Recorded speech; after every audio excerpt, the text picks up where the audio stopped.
Começa agora mais um Albucast, é o podcast Albuquerque, é o meu, o seu, o nosso podcast. E hoje temos aqui a participação do nosso associado, Dr. Renato, um atleta. Ele vai falar um pouco sobre isso e o que a gente quer trazer hoje para você e para todos aqueles que vão estar assistindo é qual é a relação jurídica que tem as atividades dos atletas, como funciona o esporte e o jurídico. Essa é a nossa pauta de hoje e com isso quero passar para você, doutor Renato, para falar um pouco, né? Primeiro do esporte, como é que você chegou no esporte, hoje um advogado e um advogado atleta, muito bacana isso. Como é que isso aconteceu na sua vida, doutor Renato? Sim, primeiramente eu quero agradecer o convite aqui do doutor Ayrton, né? E ter essa oportunidade de estar passando aqui uma experiência que eu tenho no esporte. Para quem não sabe, eu sou faixa preta de jiu-jitsu, né? Formado aí pela Academia Gracie. E eu tenho uma ligação muito forte entre o jiu-jitsu e o direito, né? Quando eu entrei na faculdade de direito, a primeira vez foi em 1995, se não me engano, né, na Uniswan. E nessa época o jiu-jitsu era um pouco marginalizado. Estava na transição, né, entre o jiu-jitsu, que era mais marginalizado, e o esportivo. Estava passando essa etapa de jiu-jitsu ser mal visto, né, ser marginalizado. E eu entrei na faculdade. Nessa época era isso que funcionava? Era isso, eu olhava para o jiu-jitsu. Vamos voltar um pouco no tempo. Né, o jiu-jitsu ele foi trazido em 1914 pelo japonês chamado Maeda. Veio aqui para o Brasil. Ele era expert em artes marciais, trouxe judô, jiu-jitsu. E o mestre Hélio Gracie, ele adaptou o jiu-jitsu que o Maeda trouxe do Japão para cá e criou o Brasil em jiu-jitsu, que até hoje é praticado no mundo inteiro. Só que a família Gracie era um pouco restrita, ela não passava conhecimento para qualquer um. Não era qualquer um que ia para a Academia Gracie para praticar o esporte. Eram poucas pessoas. E na época eles queriam mostrar para o mundo que o jiu-jitsu era a arte marcial mais eficiente. De fato, na época foi. Né? E naquela época eles gostavam muito de briga. Né? E na Zona Sul tinha muito isso. Isso é verdade. Tinha o pessoal do surf. Né? Tinha uma rixa entre o surf o pessoal do arpoador com o pessoal da barra. E nesse meio se meteu a galera do jiu-jitsu, que foi da família Gracie. Então tudo era motivo de confusão para eles, entendeu? Então tinha muita briga, tinha uma rixa também da luta livre com o jiu-jitsu. E foi nessa época que você inseriu aí aí eu já acompanhava, né? Já me falaram de jiu-jitsu. Só que era garota ainda, nem... E quando eu estava na Uniswan, né, no segundo período de Direito, um aluno do mestre Carson Gracie foi lá dar aula, o seu Walter Guimarães, falecido também, delegado de polícia. Agora o pessoal divulgou, né, entre os alunos, vai ter jiu-jitsu aqui na Uniswan. Aí eu falei, beleza, vou acompanhar, né, para ver. Aí, um belo dia, ali na recreação, no intervalo, né, ele vinha passando, o seu Walter Guimarães, que é o mestre que dava aula lá. Sim. Aí, na minha cabeça, né, o jiu-jitsu era um cara sarado, um cara, né, careca, com a orelha estourada. E ele passou ali assim, ele é um cara baixinho, né, baixinho. Magrinho? Não tinha um perfil de lutador. Ele passou, eu falei, não é possível que esse senhor aí é do jiu-jitsu. Eu vou lá ver. Aí, né, no intervalo, eu fui lá ver, fiquei sentado. Aí fiquei observando a aula, né? Falei, e você fazendo direito essa época? Fazia direito. Aí fiquei olhando a aula e ficava observando. Falei, como uma pessoa de menor estatura, né, uma pessoa magrinha, consegue fazer um cara maior desistir. Eu ficava pensando, falei, não é possível, cara, isso está acontecendo, isso não existe. Aí o que acontece? Foi até uma coisa até engraçada. Todo intervalo é para assistir a aula, todo intervalo. Blusa do comum, calça, tênis. Aí, belo dia, ele levantou do lado do canto dele e veio até mim. Eu já fiquei com medo, o que esse cara vai falar comigo? Ele falou, vem cá, tá aqui todo dia, tá aqui praticamente, assistindo a aula da gente aqui. Quer praticar? Eu falei, quero. Eu falei com medo, né? Falei, não fala que não, o cara vai... Então, pega tua mochila, bota no canto e vem pra cá. Eu falei, mas eu não tenho roupa. Mas vem assim mesmo. Eu fui com calça jeans, com tênis e com a camisa. Você estava ali na hora. Aí fui, cara, ele sentou lá, começou a me instruir. Eu falei, caraca, isso não existe. Aí cheguei na aula, todo sujo. E a partir daí, cara, foi uma coisa assim, apaixonante. Quantos anos já? Desde 96 que eu pratico jiu-jitsu. É um bom tempo. Assim, eu tive que parar, tive uma lesão. E por que o direito, essas duas paixões? Porque eu estava fazendo direito, entendeu? Aí uma coisa ligou com a outra. Se eu não tivesse feito direito, eu não conhecia o seu Walter Guimarães, que Deus tenha também já falecido. Eu fiquei sabendo que ele tirou a própria vida, se suicidou, ele era delegado de polícia, não sei se isso é verídico aí. Mas, enfim, foi uma pessoa que me deu muitos ensinamentos, entendeu? De vida, me deu vários conselhos. Uma coisa que a gente consegue ver no esporte é realmente essa questão da disciplina, da evolução. Exatamente, a disciplina. Isso é muito importante. E uma coisa que as pessoas geralmente não sabem, doutor Renato, é que o jurídico ele está ali presente nos esportes. Às vezes, você pode perceber... o pessoal gosta de futebol, porque futebol aqui é esporte nacional. Exatamente. O pessoal gosta de futebol, vê aí, você mesmo comentou comigo ali nos bastidores acerca da questão do Vasco lá. Isso. Futebol você vê, tá lá no Tribunal de Justiça Desportivo. Existe uma área jurídica desportiva que trata advertências, multas, sanções, e o advogado está presente. Muito bacana que, como a gente sempre tem falado, doutor Renato, a Albuquerque ela fica sempre ligada em todas as coisas.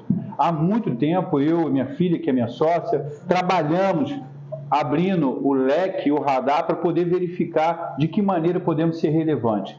E antes da pandemia, a doutora Aline, ela se inseriu na área desportiva para poder entender como funciona as defesas jurídicas para os atletas. Lá no jiu-jitsu, ainda que seja pouco falado, muitas das vezes, jiu-jitsu, judô, nas lutas, pouco falado, aonde se entra ali o direito desportivo, mas também acontece.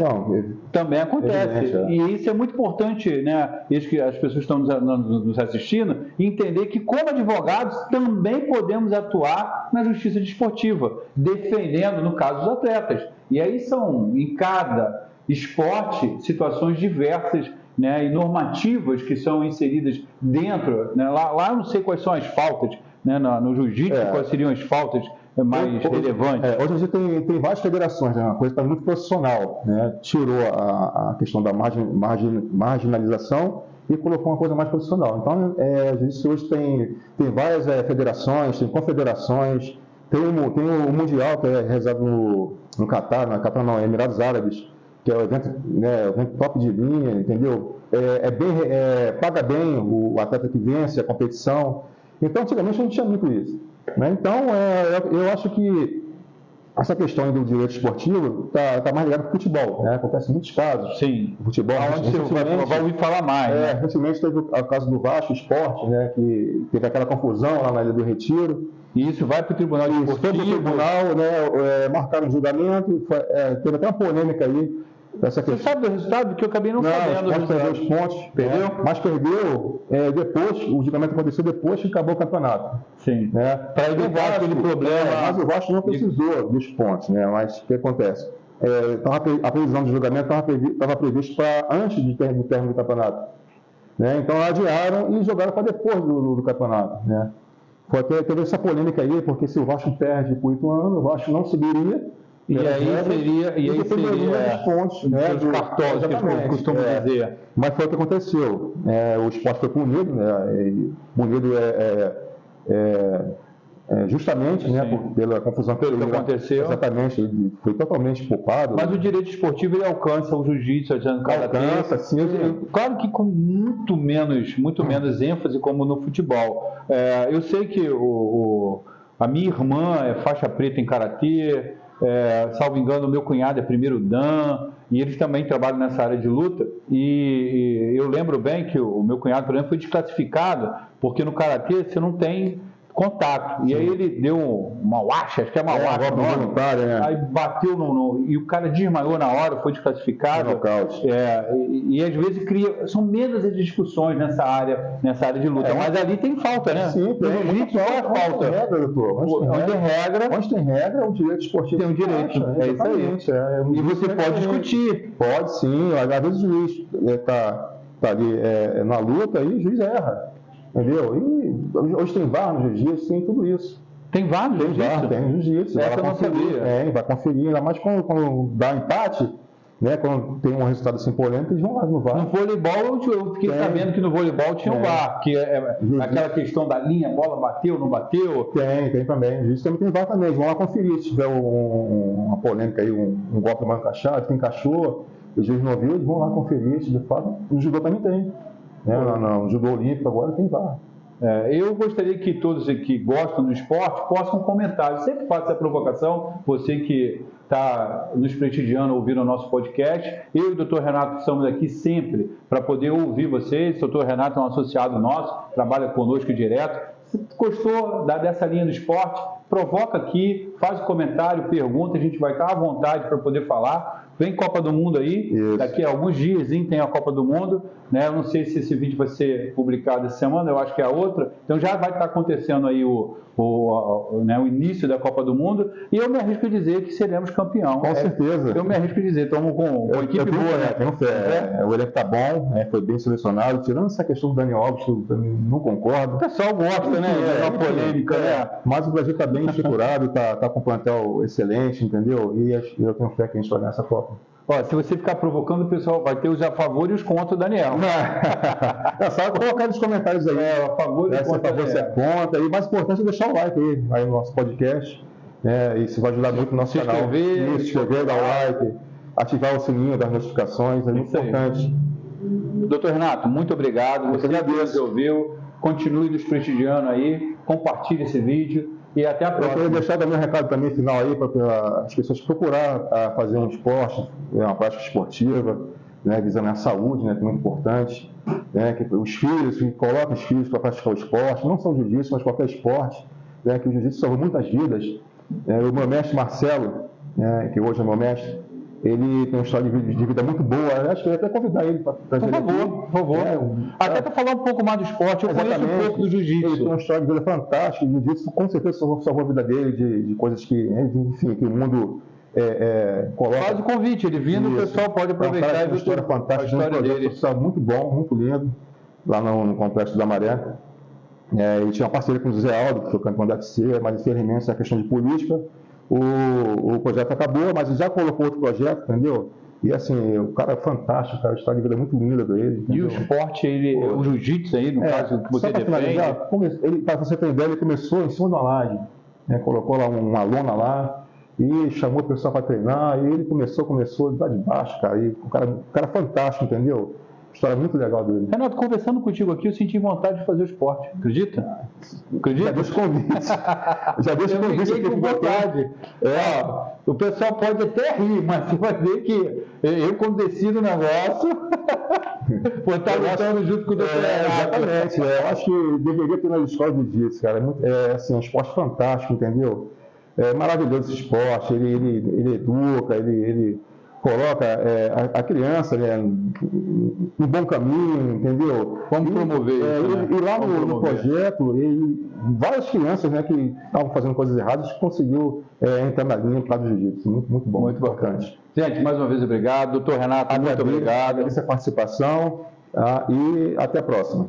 Até a próxima, gente.